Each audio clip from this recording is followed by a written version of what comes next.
Ya pemirsa, lonjakan harga aftur dalam beberapa waktu terakhir mulai terasa dampaknya bukan hanya bagi maskapai tapi juga langsung ke kantong masyarakat. Pemerintah merespons dengan mengizinkan penyesuaian fuel surcharge hingga 38%, sekaligus memberikan insentif berupa subsidi tiket untuk menahan kenaikan harga. Namun pertanyaannya, di tengah tekanan biaya yang terus meningkat, apakah kebijakan ini cukup menjaga keterjangkauan tiket? Dan yang lebih penting, apakah minat masyarakat untuk bepergian masih bisa bertahan? Untuk membahasnya sudah bersama kami Wakil Ketua Umum Bidang Advokasi Hukum DPP Astindo Bapak Sahlan M. Saleh. Selamat pagi Pak Sahlan, terima kasih sudah bergabung bersama kami.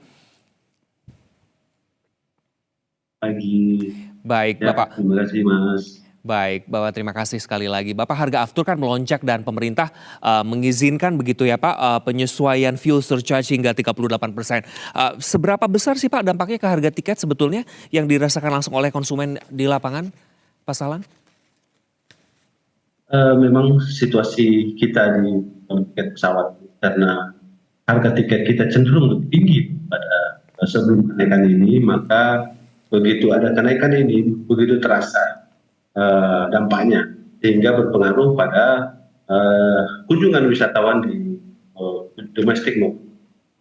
Tetapi khususnya di pasar domestik ini dengan adanya kenaikan ini sebenarnya eh, semua negara sudah harga tiket.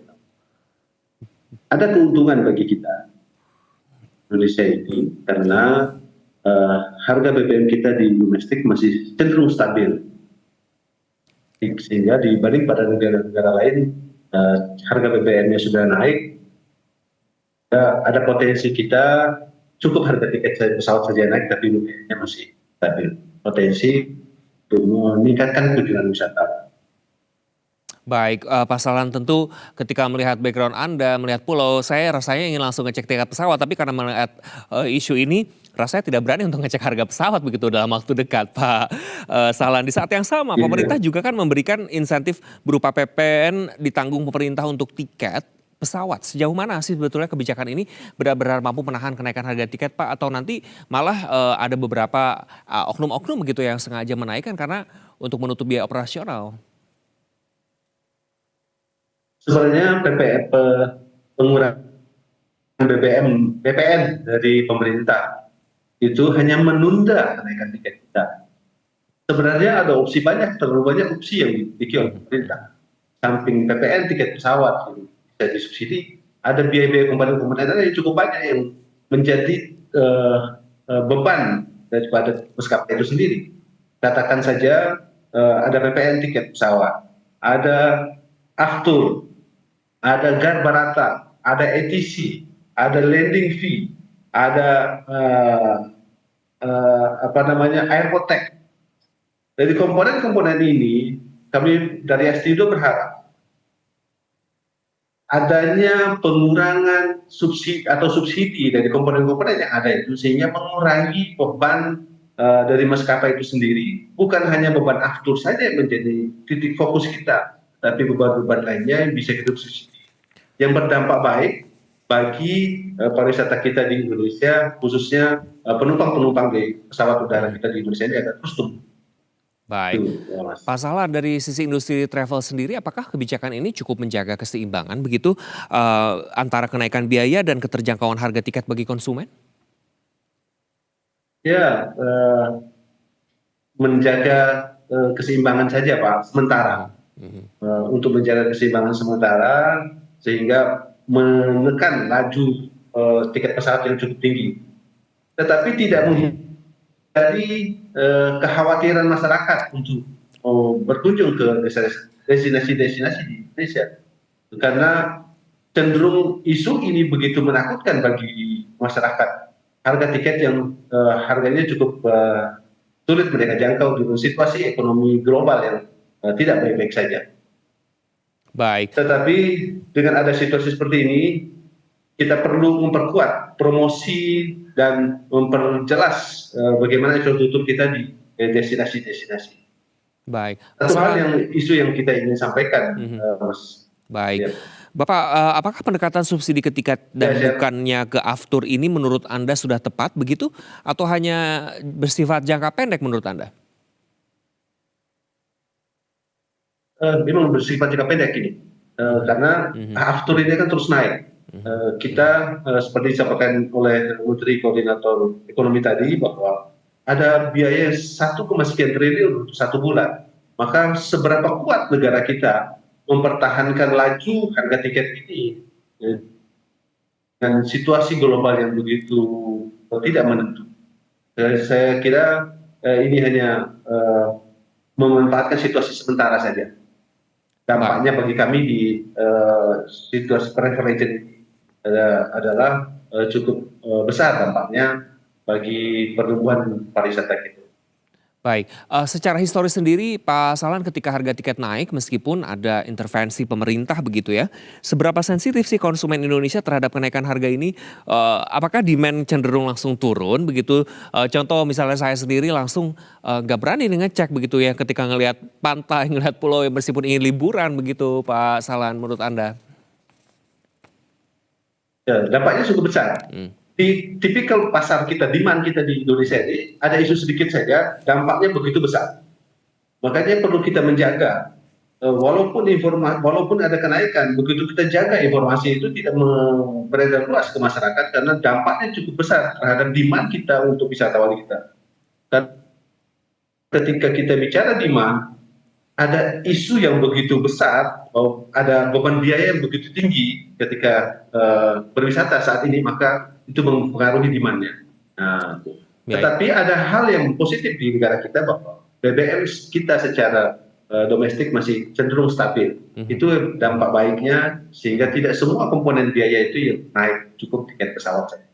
Baik, jadi memang ada elemen lain yang bisa dikerek dengan harga BBM yang tetap begitu ya. Pak Sahlan, apakah kebijakan saat ini cukup untuk menjaga demand mengingat tadi Anda menyebut bahwa demand langsung terasa begitu secara historis atau hanya memperlambat penurunannya saja menurut Anda? Tentu dengan harapan pasti eskalasi geopolitiknya tidak terlalu terus menekan harga aftur ya Pak? Ya Pak, ini hanya menekan saja Pak, demand saja. Hanya menekan saja, tetapi lambat laun demand kita akan turun dengan situasi seperti geopolitik kita. Ini hanya menekan, membantu saja jaga demand kita. Baik. Bahwa bila ada kenaikan ini kita berikan masyarakat bahwa informasi ini bahwa demand kita lebih baik, harga tiket kita lebih baik, gitu. Baik, Bapak dari perspektif travel agent, apakah harga tiket pesawat Indonesia saat ini sudah mulai kurang kompetitif begitu dibandingkan dengan negara lain di kawasan begitu? Karena tentu harganya juga tidak murah ya kalau kita terbang secara domestik ketimbang kita ke negara tetangga nih Pak. Ini menjadi persoalan kami dari tahun ke tahun, bahwa harga tiket pesawat kita di domestik dengan di beberapa negara itu tidak kompetitif. Harga tiket kita di beberapa negara, contohnya sekarang saat ini, begitu kita bicara Vietnam, Vietnam sudah bisa mengalahkan kunjungan wisata Thailand dan Malaysia, bahkan Indonesia. Karena begitu kompetitifnya harga tiket pesawat. Dibanding kita di Indonesia, harga tiket pesawat kita cenderung lebih mahal daripada ke luar negeri. Sehingga banyak wisatawan-wisatawan kita di Indonesia dijadikan pasar oleh negara-negara seperti Vietnam, Malaysia, Thailand. Dan harga tiketnya lebih murah daripada wisatawan kita berkunjung ke negara kita sendiri di Indonesia. Tagline di Indonesia saja itu tidak cukup bila tidak dibantu dengan penurunan harga tiket pesawat. Baik, apakah Anda melihat begitu adanya potensi wisatawan baik domestik maupun regional sendiri begitu mulai beralih ke destinasi lain juga karena faktor harga tiket yang lebih kompetitif ini? Anda baru saja tadi menjawab begitu ya, banyak sekali ke Thailand, ke Vietnam. Apakah ini sudah mulai terasa juga di booking atau masih sebatas potensinya sih Pak?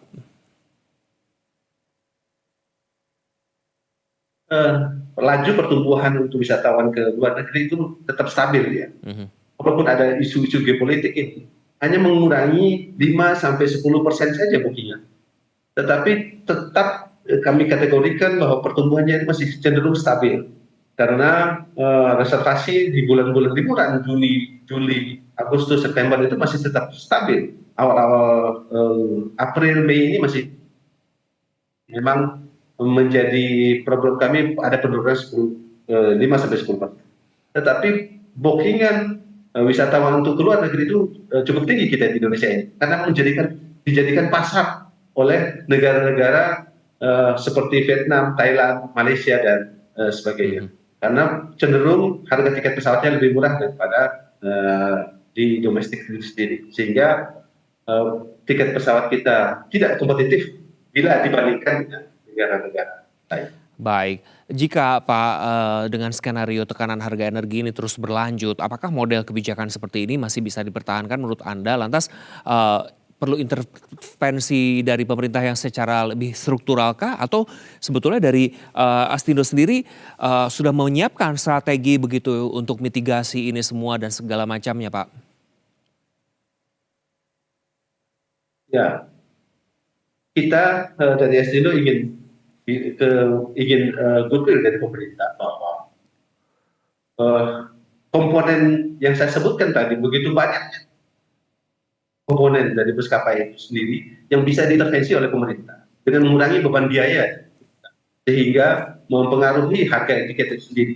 Bagi kami 40% biaya yang timbul penerbangan itu adalah aftur. Tetapi harus diingat juga bahwa komponen lain menjadi sumbangan dari harga kenaikan tiket pesawat. Katakan tadi ada PPN tiket itu sendiri, ada airport tax, ada Garbarata, ada landing fee dan sebagainya.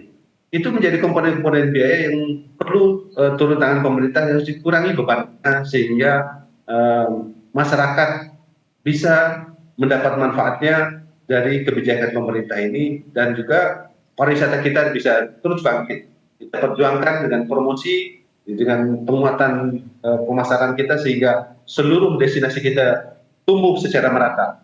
Pemerataan destinasi kita ini penting terus tumbuh supaya pariwisata kita bukan hanya tumbuh di beberapa titik saja, beberapa pulau saja, tapi seluruh Indonesia bisa tumbuh dengan harga tiket yang kompetitif.